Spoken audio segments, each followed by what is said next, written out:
Hello అండి, welcome to my channel. వేడి వేడి అన్నంలోకి ఇది వేసుకొని తింటే ఇంకా వేరే ఏమీ అవసరం లేదండి. ఈ పప్పుతోనే మొత్తం ప్లేట్ ఖాళీ చేయొచ్చండి, అంత టేస్టీగా ఉంటుంది. ఎలా చేయాలో చూద్దాం పదండి. మరి ముందుగా ఒక చిన్న బీరకాయ తీసుకొని దానిపైన ఉన్న పొట్టు మొత్తం తీసేసుకొని మనకు ఇష్టం వచ్చిన సైజులో కట్ చేసుకోవచ్చు. చిన్నగా అయినా కట్ చేసుకోవచ్చు, పెద్దగా అయినా కట్ చేసుకోవచ్చు. నేనైతే కొంచెం పెద్దగానే కట్ చేశానండి. ముందుగా అన్నీ కట్ చేసుకొని పెట్టుకోవాలి. బీరకాయ, ఆనియన్స్, టమాటా, పచ్చిమిర్చి కూడా కట్ చేసుకొని పెట్టుకోవాలి. ఇప్పుడు ఒక గ్లాస్ పెసరపప్పు తీసుకొని కొంచెం దూరగా వేయించుకోవాలి. వేయించుకోవడం వలన పప్పుకి మరింత టేస్ట్ వస్తుందండి.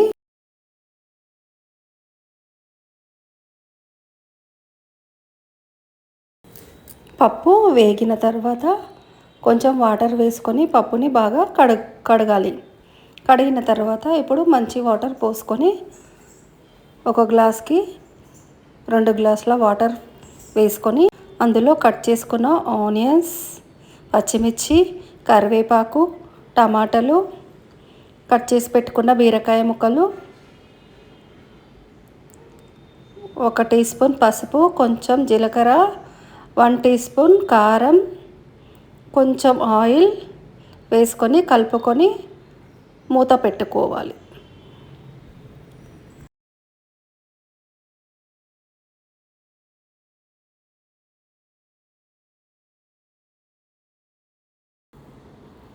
మూత పెట్టుకొని 3 విజిల్ వచ్చే వరకు ఉండనివ్వాలి.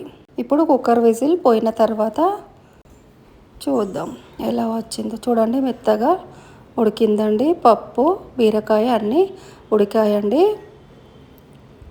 ఇప్పుడు మనం పోపు పెట్టుకుందాము పప్పులోకి.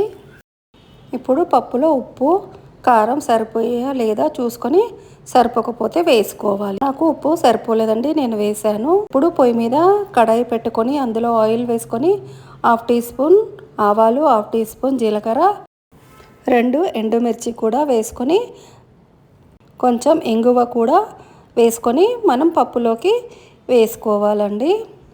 వేసుకొని మరొకసారి పప్పుని పొయ్యి మీద ఉడకపెట్టుకోవాలి. కొంచెం చిక్కగా అనిపిస్తే కొంచెం వాటర్ కూడా వేసుకొని మనం తినే విధంగా కొంచెం వాటర్ కలుపుకోవాలండి. ఇప్పుడు కొంచెం కొత్తిమీర కూడా వేసుకొని కొంచెం ఒక ఉడికిన తర్వాత దించేసుకోవాలండి. దించేసుకొని ఒక గిన్నెలోకి సర్వ్ చేసుకోవాలి.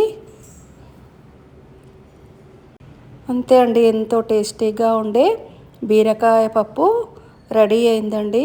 ఇది వేడి వేడి అన్నంలోకి చాలా చాలా బాగుంటుందండి. కందిపప్పు తిని తిని బోర్ కొడుతుంది కదండి ఒక్కొక్కసారి. అలాంటప్పుడు ఇలాంటి పప్పులు చేసుకొని తింటే మనకు మంచి ఫీల్ వస్తుందండి. కొంతమంది పిల్లలు బీరకాయ తినరు కదండి. అలాంటప్పుడు ఇలా చేసి పెట్టండి. ఒకవేళ ముక్కలు వద్దనుకుంటే మనం పప్పు కోవంతో ఎనిపేయొచ్చండి. పిల్లలకు కూడా అర్థం కాదు, మంచిగా తినేస్తారు. అంతే అండి, ఎంతో ఈజీగా చేసుకునే బీరకాయ పప్పు రెడీ అయిపోయిందండి. మీరు కూడా రెడీ చేసుకొని ఎలా వచ్చిందో కామెంట్ రూపంలో తెలియచేయండి. నచ్చితే ఒక లైక్ చేయండి. మీ ఫ్రెండ్స్ అండ్ ఫ్యామిలీకి షేర్ చేయండి. గంట సింబల్ని ఆన్లో పెట్టుకోండి. గంట సింబల్ని ఆన్లో పెట్టుకోవడం వలన నేను చేసిన వీడియోలు మీకు నోటిఫికేషన్ ద్వారా వస్తాయండి. సబ్స్క్రైబ్ చేయండి. Thank you for watching.